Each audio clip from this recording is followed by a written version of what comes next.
Talk about mixed-use construction.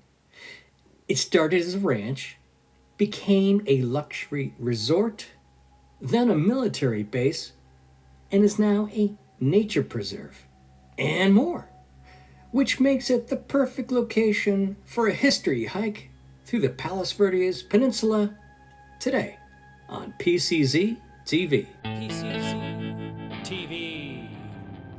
So before we get to the hike, we'll cover the history.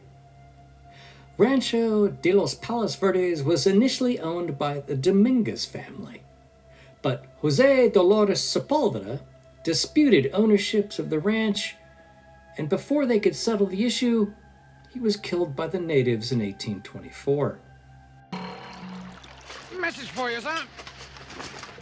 Well, eventually, Governor Pio Pico, and I love that name, settled the dispute by awarding the 31,000-acre Rancho de los Palos Verdes to Jose Loreto and Juan Capistrano Sepulveda in 1846. The area we hike today will eventually be called White Point. Why? Well, no one really knows for sure, so go figure. But now we're going to fast forward to the late 1800s, early 1900s, and the Sepulvedas leased out part of the area for a Japanese abalone camp. And check out the diving apparatus. So I guess PV has been a diving mecca for a while now. Anyway, the abalone fishery was shut down in 1905, in part due to declining take, but mostly due to the work of anti-Japanese activists in California. So in 1908, Sepulveda pivots the use of the land and develops the Royal Palms Recreational Center. It featured an outdoor dance floor surrounded by a grove of palm trees, and along the base of the cliff, he built 2 fireplaces and seating out of local stone. But then, a natural sulfur spring was discovered, and 2 Japanese brothers had an idea. In 1917, Tamiji Tagami and Tojuru Tagami, with backing from investors, leased the property from Sepulveda and constructed a resort on the peninsula.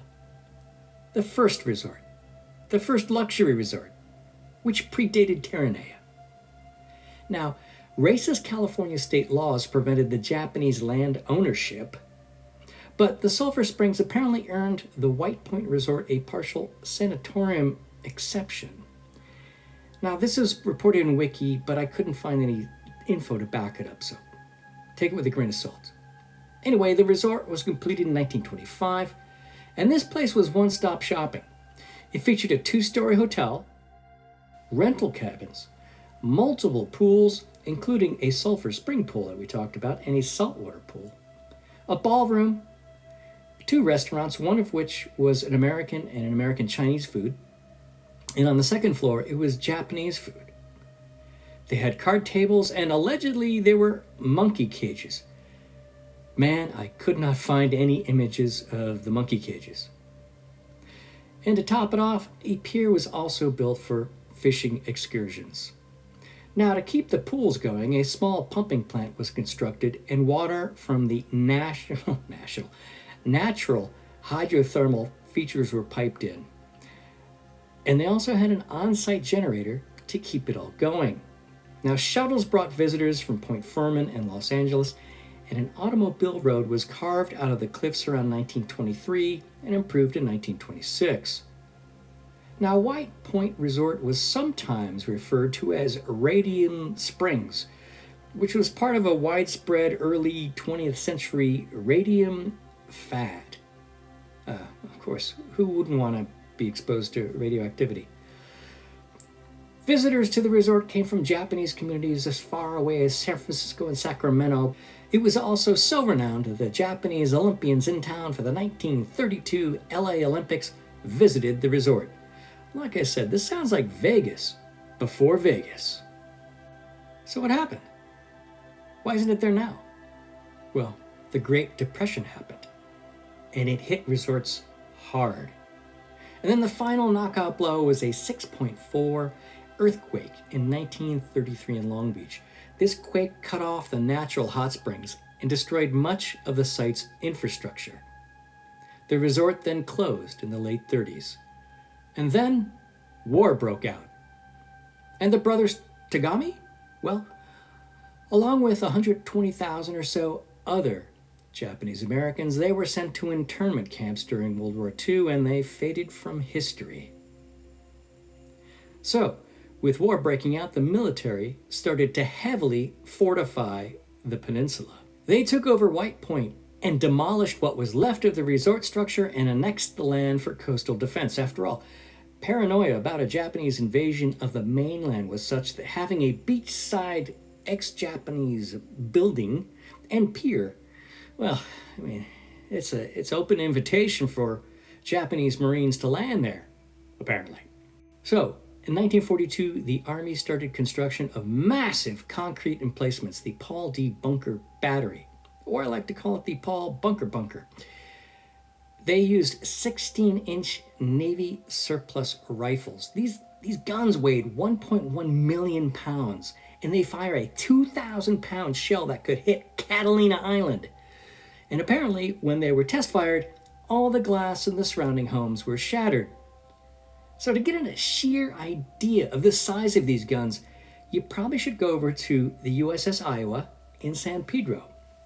It's a great tour, by the way, and she carries a whole bunch of 16-inch guns, and you can really get an idea about how big they are. Well, the war ended, but a new threat emerged. Russian bombers. So the Ring of Steel was created surrounding LA with Nike anti-aircraft missiles. And in 1955, Nike missile base LA-43 was established at the location. These featured nuclear-tipped missiles, but fortunately, the Russians never came. And eventually, the Nike bases were shut down, and the final stage of the property was started. In 1978, the land was transferred to LA County. Okay, so let's talk about the history hike today. Well, technically, I'm combining two hikes together in one. The White Point Preserve, which is around 2.5 miles, which 150 feet of elevation or so, and the White Point State Beach, which is about 1 mile with 118 feet of elevation. Why? Because they're adjacent. Now, please note, the hike won't be in a historically, chronologically correct order. So let's start either at the preserve's free car park or the free parking along the street near the baseball field site. Now you walk over and the first stop is the preserve building, which of course was closed when I visited. Oh well. Just east is the Nike missile base. Now if you've been to Rancho Palos Verdes City Hall, this guard shack design will look pretty familiar. Well, entrance into the Nike missile bunkers are closed off, but you can stand on top of them. And by the way, to see the neighboring RPV Nike base along with these subterranean views, watch this video. Now you have a decision point. To get to the concrete emplacements on top of the hill, you can either climb up a fairly rough dirt patch, or you can just go around and up the asphalt support road. Once you reach the top, the guns are, of course, long gone and the bunkers are sealed off, but the massive concrete structure remains, with, ironically, a children's playground overlooking one of the emplacements. Please note that the military housing is still there and is still used by the military.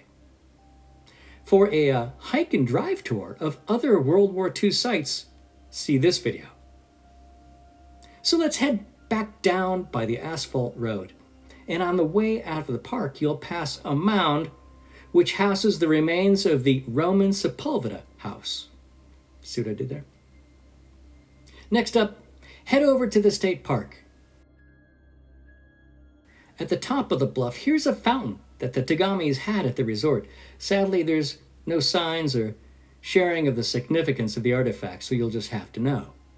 But along the top of the bluff, there's some nice info plaques, and there's some eating areas on the overlooks.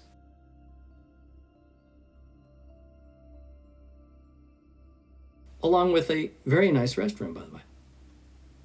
Now, head down the hill. Obviously, if you're heading down, it means you're going to have to walk up later. And if you don't want to do that, what you can do is you can pay to park down there, or be cheap like me and just walk. At the base of the hill, you'll find construction for the Clearwater Tunnel. This is an update to the major sewage systems of LA. And you know what they say? San Pedro, from the sewer to the sea. Which is why there are so many fishing restrictions. Oh, that and the DDT that's off the coast. And for the history of DDT in the peninsula, see this video. Now you'll want to head westish. And speaking of fishing, down here you'll find plenty of fishermen. Now the Royal Palms fireplaces are still here, but you're not supposed to light fires in them anymore. However, they do have barbecue pits if you're so inclined for a fire. And after you're done, we'll head back to where we came from, east to the other side of the park. You'll pass the small sand beach, and this is the only sand beach in the area, by the way.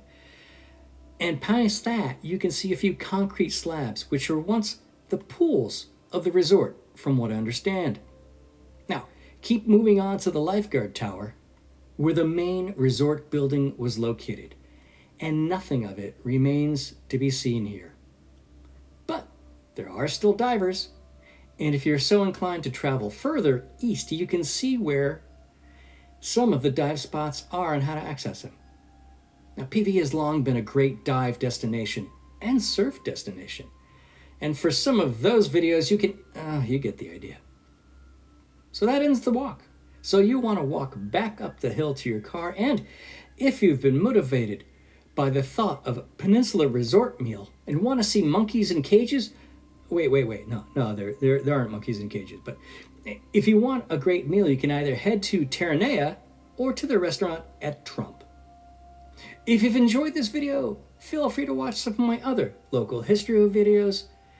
If you've been watching this far, I thank you. And now, most importantly, my disclaimers.